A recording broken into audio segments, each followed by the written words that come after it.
Angel GS academy में आप सभी का स्वागत है। चलिए अपना हिंदी का प्रैक्टिस सेट शुरू करते हैं। पहला प्रश्न है, हिंदी शब्दकोश में छ का क्रम किस वर्ड के बाद आता है? किस वर्ड के बाद आता है? चलिए ऑप्शन देख लीजिए। क, छ, त्र, ज्ञ। किस वर्ड के बाद आता है छ?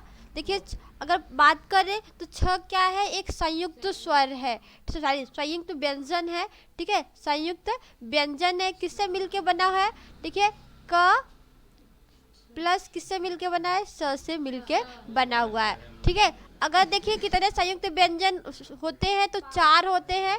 ठीक है, 4 कौन कौन से? देखिए एक त्र होता है। त्र किससे मिलके बनता है? त प्लस र के। ठीक है, उसके बाद बात करते हैं श। ठीक है, स्र किससे मिलके बना है? स प्लस र से। ठीक है, उसके बाद देखिए ज्ञ। ज्ञ किससे मिलके बना है? ज प्लस य से मिलके बना है। देखिए जो छ है वो क प्लस स से मिलके बना है, इसलिए शब्दकोश में ये क के बाद ही श आता है। ठीक है, ये सॉरी छ आता है। किसके बाद आता है? क के बाद आता है। तो राइट आंसर क्या होगा? ए होगा राइट आंसर। अगर कभी त्र पूछा जाए कि शब्दकोश में त्र किस वर्ड के बाद आता है तो त के बाद लगाइएगा। ठीक है, अगर स्र की बात करें, स्र किस वर्ड के बाद आता है तो स के बाद आता है। और ज्ञ की बात करें कि शब्दकोश में ज्ञ किस अक्षर पे आता है? सबसे आखिरी में नहीं, ज के बाद ही आएगा, क्योंकि ज और य से मिलके बना हुआ है। That clear? अगला प्रश्न है, सही विराम चिन्हों वाला वाक्य कौन सा है? जो सही विराम चिन्ह जिसमें लगे हुए हैं। ठीक है, तो बताइए। छी तुमने तो नाम ही डुबो दिया। देखिए यहाँ पे कॉमा है, आगे देखिए छी तुमने, फिर यहाँ पे डैश है। ठीक है, यहाँ पे एपोस्ट्रोफी है। तो बताना है इसमें कौन सा विराम चिन्ह सही प्रयोग हुआ। तो तुमने नाम डुबो, छी तुमने तो नाम ही डुबो दिया, या फिर छी तुमने तो नाम ही डुबो दिया। क्या होगा इसमें राइट बताइएगा। देखिए छी आपका एपोस्ट्रोफी यहाँ लगेगा, छी के बाद यहाँ जहाँ आप संबोधन करते हैं वहाँ इस तरीके से लगता है। ठीक है, तो राइट आंसर क्या होगा? सी होगा। ठीक है, सी होगा, बाकी सारे ऑप्शन गलत हैं। अगला प्रश्न, वह दंड से बचना चाहता था इसलिए भाग गया। यह एक संयुक्त वाक्य है, इसका सरल वाक्य बनाना है। ठीक है, इसका सरल बनाना, क्योंकि यह संयुक्त है। ठीक, देखिए इसलिए वर्ड आया है, और आए, इसलिए आए, अतः आए, तो वह कैसे वर्ड होते हैं? संयुक्त होते हैं। ठीक है, इसका सरल वाक्य बताना है, बिल्कुल सरल। क्या हो जाएगा? देखिए क्योंकि वह दंड से बचना चाहता था इसलिए भाग गया। देखिए इसलिए आगे सरल नहीं है, दंड से बचने के लिए वह भाग गया। वह भाग गया क्योंकि, ये भी सरल नहीं है, क्योंकि जब आ जाए तो क्या होगा? बी सही है। दंड से बचने के लिए वह भाग गया। ठीक है, दंड से बचने के लिए वह भाग गया, यह एक सरल वाक्य है। अगला प्रश्न है, लौकिक शब्द में प्रत्यय है। देखिए लौकिक में प्रत्यय बताना। प्रत्यय क्या होता है? शब्द के पीछे लगता है, उपसर्ग शब्द के आगे लगता है। तो इसमें बताना है कौन सा प्रत्यय है। देखिए तो लौकिक में प्रत्यय, तो लौकिक नहीं, ये गलत होगा। किक, ये भी गलत होगा। अक तो हो ही नहीं सकता, ये भी गलत है। क्या होगा? इक होगा। ठीक है, इक होगा। अगला प्रश्न, शब्दांश कितने प्रकार के होते हैं? 1, 2, 3 या 4? कितने प्रकार के होते हैं शब्दांश?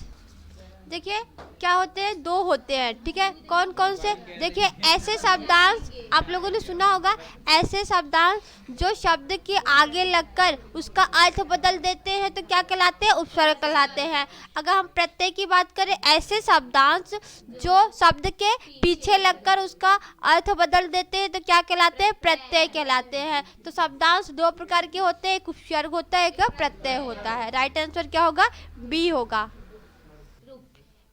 निम्न में से कौन सा शब्द स्त्रीलिंग है? बताइए। विवाद, सार, रूप, आय। क्या होगा? नहीं, देखिए विवाद हुआ कि विवाद हुई? मेरा विवाद है, मेरा विवाद, तो विवाद तो पुल्लिंग है। ठीक है, ये पुल्लिंग। सार, मेरा सार है कि, तो ये भी पुल्लिंग है। रूप, मेरा रूप मेरी रूप होता नहीं, मेरा रूप, ये भी पुल्लिंग है। आय, मेरी आय, आय क्या है? स्त्रीलिंग है। ठीक, आय हुई, ठीक है, इतना इनकम हुआ, इतनी आय हुई, तो आय क्या है, स्त्रीलिंग शब्द है। चलिए मैं यहाँ कुछ पुल्लिंग लिख रही हूँ, इसकी स्त्रीलिंग बताइए आप सभी, ठीक है। आचार्य का बताइए स्त्रीलिंग क्या होगा, आचार्य। आत्मज का बताइए, आत्मज। उल्लू का बताइए, उल्लू का। नगर का बताइए, भवदी का बताइए, भवदीय। भवदी का बताइए, बताइए। देखिए आचार्य का क्या होगा, आचार्य, जैसे प्रधानाचार्य का प्रधानाचार्य, ठीक है। आत्मज का देखिए आत्मजा, आत्मजा। उल्लू का देखिए उल्ली, ठीक है, उल्लू का होता है उल्ली, ठीक है। देखिए नगर, नगर का बताइए क्या होगा, नगरी ना, ग्रामे ग्रामे नगरी नगरी सुना होगा, ठीक है। अब भवदी का बताइए, भवदिया, भवदिया। इसी तरीके से देखिए बालक का क्या होगा बताइए, बालक का बालिका होगा, तो सरल है, ठीक है, बालक का बालिका। लेखक का लेखिका। अगला प्रश्न है, संज्ञाओं के साथ आने वाली विभक्तियों को क्या कहा जाता है। ऑप्शन है श्लिष्ट, विश्लिष्ट, श्लिष्ट या उपयुक्त में से कोई नहीं। देखिए विभक्तियां क्या होती हैं, आप लोग कारक जानते हैं ना, कारक। कारक कितने होते हैं, 8। कितनी विभक्तियां होती हैं, 8 विभक्तियां। कारक को ही देखिए परसर्ग भी कहते हैं, याद रखिएगा क्या कहते हैं, परसर्ग। जैसे आप लोगों ने पढ़ा ना, राम ने चाकू से मारा, इसमें कौन सा कारक, कर्ता ने। जब भी ने आता है तो कर्ता ने हो जाता है, कर्ता कारक। जब भी को आता है तो कर्म कारक, तो कर्ता ने कर्म को करण से, जो मैंने कारक बताया, ये सब क्या होती है, परसर्ग होते हैं। इनको कारक, कारक या परसर्ग एक ही होते हैं, ठीक है। जो ये कहलाते हैं विश्लिष्ट, क्या कहलाते हैं, विश्लिष्ट कहलाते हैं। चाकू शब्द का बहुवचन क्या होगा, देखिए ये लेखपाल के पेपर में प्रश्न पूछा गया है, ठीक है, ये प्रीवियस ईयर में 2015 में पूछा गया था। चाकू का बहुवचन क्या होगा, देखिए चाकुएं, चाकुओं, चाकुओं या चाकू होगा, क्या होगा राइट आंसर। चलिए तब तक मैं यहाँ कुछ दे रही हूँ, आप बताइए। पत्रिका का बताइए, पत्रिका का बहुवचन, पत्रिका। रुपया का बहुवचन, रुपया का बहुवचन। लकड़ी, लकड़ी का बहुवचन, देखिए पत्रिका का होगा पत्रिकाएं, ठीक है। रुपया का क्या होगा, रुपए, रुपए। लकड़ी का क्या होगा, लकड़ियाँ। देखिए जब भी ई आता है तो हम इया लगाते हैं, ठीक है। लकड़ी का लकड़ियाँ, ठीक है, क्या होता है, लकड़ियाँ। तो चाकू का बहुवचन क्या होगा, चाकू ही होगा, ठीक है, चाकुए नहीं होगा, राइट आंसर डी, चाकू। याद कर लीजिए चाकू का बहुवचन चाकू ही होता है। देखिए अगला प्रश्न है, सर्वनाम के कितने प्रकार हैं। प्रकार कितने सर्वनाम के, 4, 5, 6 या 7, कितने प्रकार है, ठीक है। देखो अगर सर्वनाम कुल कितने सर्वनाम में प्रश्न आ जाए कि कुल कितने सर्वनाम है, कुल कितने सर्वनाम है, तो कितने सर्वनाम है, 11 है, ठीक है। अगर आ जाए कुल कितने सर्वनाम, तो 11। अगर सर्वनाम के प्रकार पूछा जाए तो 6 प्रकार है। कितने प्रकार है, 6 प्रकार है। कंफ्यूज नहीं होइएगा, कुल सर्वनाम पूछे तो 11, सर्वनाम के प्रकार पूछे तो 6। अगला प्रश्न, परख एक विशेष्य है, इसका विशेषण क्या होगा। देखिए परख एक विशेष्य है, हाँ, तो इसका विशेषण क्या होगा। देखिए विशेष्य क्या होता है, जिसकी विशेषता बताई जाती है वो विशेष्य। अब विशेषण क्या होता है, जो शब्द विशेषता बताते हैं उनको विशेषण कहते हैं। जैसे मैं एक वाक्य लिखूं, राम अच्छा लड़का है, राम अच्छा लड़का है, तो देखिए लड़का है, ठीक है, राम अच्छा है, अच्छा लड़का है, तो यहाँ पे देखिए विशेषण क्या होगा, अच्छा। विशेष्य क्या होगा, राम, ठीक है, राम की विशेषता बतलाई जा रही है, तो विशेषण अच्छा हो जाएगा, विशेष्य क्या होगा, यम। तो बताइए इसमें क्या होगा, पारखी होगा, ठीक है, क्या होगा, पाखी, पारखी, परख क्या होगा, पारखी, ठीक है, पारखी होगा इसका विशेषण। देखिए अगला प्रश्न, अचूक विशेषण के साथ उपयुक्त संज्ञा है। जो अचूक विशेषण के साथ हम कौन सी संज्ञा अच्छा लगा सकते हैं? अचूक चोट, अचूक चोट तो नहीं सुना होगा आप लोगों ने। अचूक नेत्र सुना है? नहीं सुना है। अचूक जवाब सुना है? नहीं। अचूक निशाना, ठीक है, राइट आंसर क्या होगा? सी, अचूक निशाना इसके साथ उपयुक्त संज्ञा हो जाएगा, ठीक है। गुरु का उत्तमावस्था क्या होगा? उत्तमावस्था, मैंने आप लोगों को विशेषण की 3 अवस्थाएं बताई थी डिग्री की। देखिए, एक बताया था मूलावस्था, एक उत्तरावस्था, एक उत्तमावस्था, ठीक है। मूलावस्था में गुण दोष बताते हैं, उत्तरावस्था में तुलना की जाती है, उत्तमावस्था में उत्तमता दिखाई जाती है, ठीक है। गुरु का उत्तमावस्था मैंने बताया था, जब भी तमा आए तो तम वाला देखना, ठीक है। गुरुतम, आगे ऑप्शन यही हो ही जाएगा, तो मैं यहाँ लगा के चलूँ तो क्या होगा? गुरुतम, ठीक है, गुरुतम। क्योंकि मैंने बताया ना आप लोगों को कि देखिए, जिस तरीके अगर लघु हो जाए, ठीक है, लघु शब्द लिखा मैंने, और लघुतर, लघुतर, ठीक है, लघुतर, और एक लिखूं लघुत्तम, ठीक है, लघुत्तम। तो लघु जो होता है ये मूलावस्था होती है। क्या होती है? मूलावस्था। लघुत्तर जो होती है ये उत्तरावस्था, उत्तरावस्था होती है, ठीक है। और लघुत्तम जो होता है ये उत्तमावस्था होता है। क्या होता है? उत्तमावस्था होती है, ठीक है। देखिए, तो मैंने पहचानने के लिए कैसे बताया था, तम वाला जब भी आए तो उत्तमा, ठीक है, और तर जब पूछे तो उत्तरा। देखिए, यहाँ पे भी तर, यहाँ पे भी तर, तो लघुतर क्या होगा? उत्तरा। और मूल तो जानते ही हैं, ठीक है, लघु क्या है? ये मूल शब्द है, ठीक है। अगला प्रश्न देखिए, निम्नलिखित वाक्यों में किसमें प्रेरणार्थक क्रिया का प्रयोग नहीं हुआ है? ठीक है, नहीं हुआ है प्रेरणार्थक। प्रेरणार्थक का मतलब क्या होता है? जो कार्य दूसरे से करवाया जाता है, ठीक है, खुद नहीं किया जाए, किसी और से करवाया जाए। मैंने बताया था उसमें वाना वाला आता। देखिए, आता, आना और वाना लगाते हैं। पिता उसे पढ़ाते हैं, राम नहीं पढ़ता है, ठीक है, वे अध्यापक से पढ़वाते हैं, अध्यापक परिश्रम कराते हैं। देखिए, किसमें आपको इसमें क्या बताना है? प्रेरणार्थक क्रिया का प्रयोग नहीं हुआ हो वो बताना है। देखिए, इसमें आते आ गया, पिता उससे पढ़ाते हैं, ठीक है, कुछ नहीं पढ़ते, खुद नहीं पढ़ते, पढ़ाते हैं, ठीक है, तो ये आपका प्रेरणार्थक है। राम नहीं पढ़ता, ठीक है, ये प्रेरणार्थक नहीं है, ये सिर्फ प्रेरणार्थक। ये अध्यापक से पढ़वाते हैं, ये भी प्रेरणार्थक हो गया। अध्यापक परिश्रम कराते हैं, ये भी प्रेरणार्थक हो गया। बी क्या है? ये प्रेरणार्थक नहीं है। अगला, अफसोस मैं नहीं जा सकता। रेखांकित शब्द का अव्यय का प्रकार बताइए। जो भी रेखांकित, ये बताइए। अफसोस मैं नहीं जा सकता संबंध सूचक है, शोक सूचक है, आश्रय सूचक है या हर्ष सूचक है? देखो, अफसोस की बात की जा रही है, यानी शोक सूचक है, ठीक है, दुख की बात प्रकट की जा रही है, तो राइट आंसर क्या होगा? बी। देखिए, मूल धातु का स्वरूप कैसा होता है? परतंत्र, स्वतंत्र, आश्रित या इनमें से कोई नहीं? देखिए, जैसे अगर मैं बात करूं, मूल धातु क्या होते हैं? चल, ठीक है, चल में अगर हम ना लगाते हैं, चल एक धातु है, चल क्या है? ये मूल धातु है। चल में जब ना लगाते हैं तो वो क्या बनता है? क्रिया बन जाती है, ठीक है, क्या बनता है? क्रिया बनती है, ठीक है, चलना, ठीक है।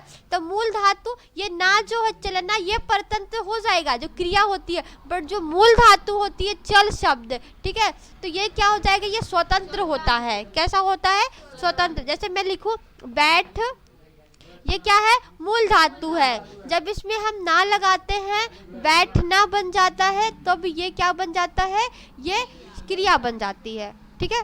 तो जो बैठ शब्द है ये मूल धातु है और ये हमेशा स्वतंत्र होती है, ठीक है, क्या होते हैं? स्वतंत्र होता है।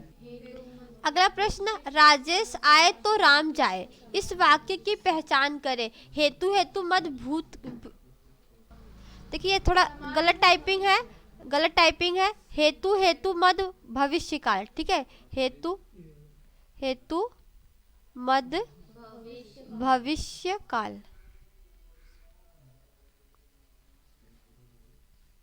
ठीक है। तो बताइए आगे, सामान्य भविष्य काल, संभाव्य भविष्य काल या इनमें से कोई नहीं? क्या होगा बताइए? देखिए, मैंने बताया था जब कोई कंडीशन आती है जब भी कंडीशन आ जाए तो वहाँ पे हेतु हेतु मत भविष्य काल होता है, ठीक है। राजेश आए तो राम जाए, ठीक है, तो यहाँ पे हेतु हेतु मत भविष्य काल है, ठीक है। सामान्य भविष्य काल क्या होता है, जैसे वह जाएगा, ठीक है। संभाव्य भविष्य काल जब संभावना की जाती है, ठीक है, तो वहाँ पे संभाव्य भविष्य काल, राइट आंसर हेतु हेतु मत भविष्य काल होगा। अगला प्रश्न देखिए, जगन्नाथ शब्द में सही संधि है, स्वर संधि है, विसर्ग है या व्यंजन। जगन्नाथ का संधि विच्छेद क्या होगा, जगत, जगत ये ता आधा रहेगा, याद रखिएगा, तभी तो व्यंजन होगा, जगत प्लस नाथ, नाथ। तो देखिए फिर जब ये संधि करता है त जो होता है वो न में अपने के 5वें अक्षर में बदल जाता है, ठीक है। 5वें अक्षर में त का क्या हो जाएगा, न हो जाएगा, आधा त है तो आधा न हो जाएगा, तो जगन्नाथ हो जाएगा, ठीक है। क्या हो जाएगा, जगन्नाथ। तो राइट आंसर देखिए यहाँ पे कौन सी संधि हो रही है, व्यंजन संधि हो रही है, ठीक है। तो राइट आंसर क्या होगा, सी, ठीक है, व्यंजन संधि। देखिए जलमग्न शब्द में समास है, द्वंद्व समास है, अव्यय भाव, तत्पुरुष कर्मधारय है। देखिए द्वंद्व समास में क्या होते हैं, और लग के आता है, विपरीत होते हैं, दोनों प्रधान होते हैं, ठीक है। जैसे देखिए माता पिता, माता और पिता, ठीक है, माता और पिता, ठीक है। अव्यय भाव समास की बात करें, एक पद अव्यय होता है, मैंने बताया था उपसर्ग लगे होते हैं, ठीक है। जैसे देखिए प्रतिदिन, पद प्रतिदिन, ठीक है। और देखिए बेशक,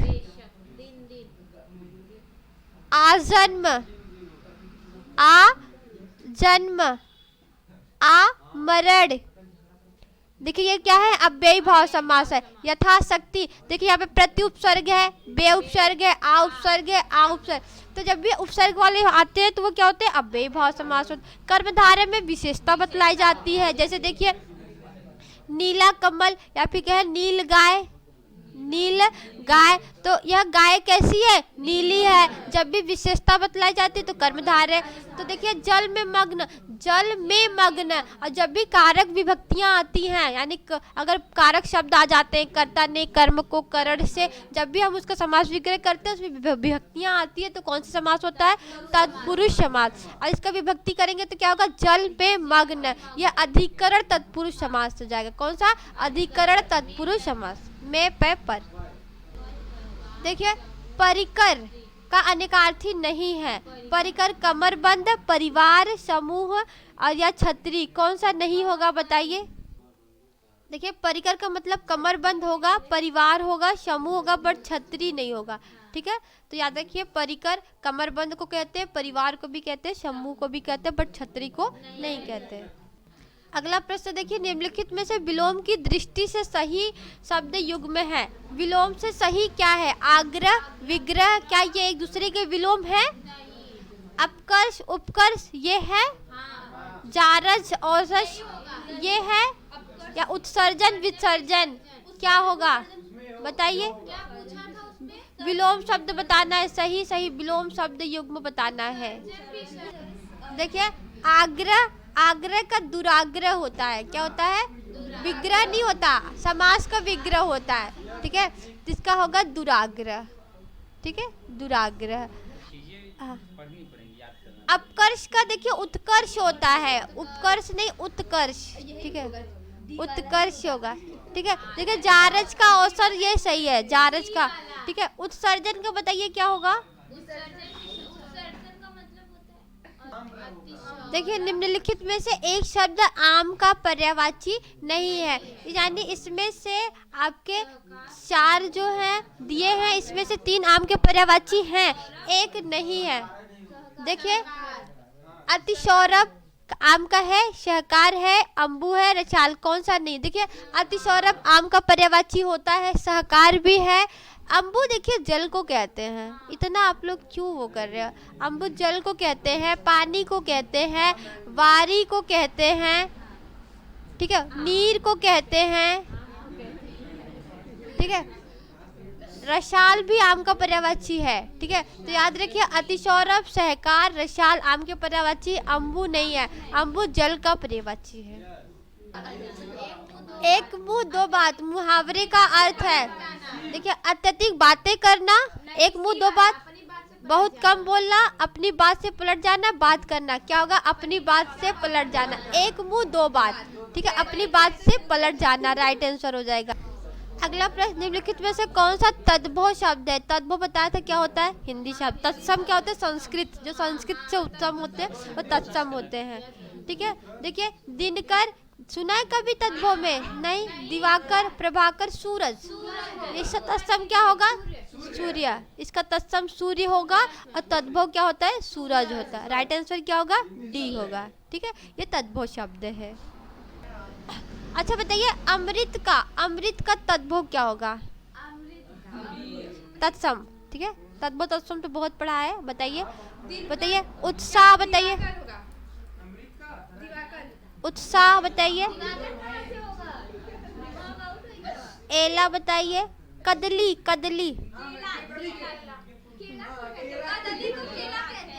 कैवर्त, बताइए कैवर्त। देखिए, अमृत का तत्सम अमीय होगा, ठीक है। और उत्साह का उत्साह बताइए, उत्साह मार रही है। एला का इलायची, इसका तत्सम एला होता है, ठीक है। कदली देखिए तत्सम है केला, इसका तद्भव होता है, ठीक है। कैवर्त बताइए, ठीक है, कैवर्त बताइए। देखिए केवट, ठीक है, तुक्का लगाया क्या? नहीं, कोई बात नहीं, कभी कभी तुक्का भी सही हो जाता है, ठीक है। तुक्का भी सही बैठना चाहिए। Right answer C. अशुद्ध वर्तनी शब्द बताइए। अशुद्ध वर्तनी इसमें से क्या है? देखिए, महत्व शुद्ध लिखा, वाल्मीकि भी, पैतृक भी, सन्यासी गलत लिखा। सन्यासी में देखिए यहाँ भी एक और बिंदी रहेगी, ठीक है, ये सही होगा, ठीक है। राइट आंसर डी होगा, यह अशुद्ध है। देखिए, अब और आब शब्द का सही युग्म सही अर्थ बताइए कि अब का मतलब क्या होगा, आब का मतलब क्या होगा। देखिए, अब और अब मतलब तत्काल होता है, आब मीन्स क्या होता है? पानी। ये क्या होगा? ये ए होगा या बी होगा? ए होगा या बी? अब और आब है तो अब उल्टा नहीं बोल रही खुशबू। अब और अब मिस होता है तत्काल, सही भी होना चाहिए, उल्टा नहीं होना चाहिए, ठीक है। अब मिस होता है तत्काल और अब मिस होता है पानी, अब मिस पानी। ए होगा राइट आंसर, ओके। चलिए, आज के लिए बस इतना ही। वीडियो अच्छी लगी तो लाइक कर दीजिएगा। चैनल पे नए हो, अगर आप अभी तक चैनल को सब्सक्राइब नहीं किया है तो चैनल को सब्सक्राइब कर लीजिएगा। मिलते हैं अगली क्लास में, तब तक के लिए जय हिंद, जय भारत।